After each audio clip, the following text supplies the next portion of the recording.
தினம் ஒரு திருக்குறள். அறத்துப்பால் பாயிரம். இல்வாழ்க்கை. 5வது அதிகாரம். 46வது குறள்.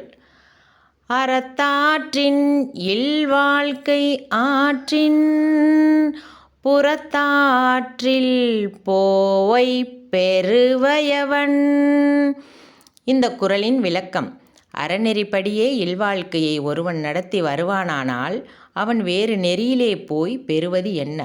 அதாவது ஒருவன் அறநெறியில் நேர்மையான வழியில் தன்னோட இல்வாழ்க்கையை செலுத்தி வாழ்வானானால் அத்தகையவன் வேறு நெறியில் சென்று பெறத்தக்கது எதுவுமே இல்லை. வேறு நெறியில் அப்படின்னா ஒரு துறவற வாழ்க்கையை மேற்கொண்டோ ஒரு பக்தி மார்க்கத்தை மேற்கொண்டோ அந்த நெறியில் சென்று அதில் பெறுவதை விட இந்த இல்லற வாழ்க்கையில் பெறும் பயன் ரொம்ப அதிகமானது.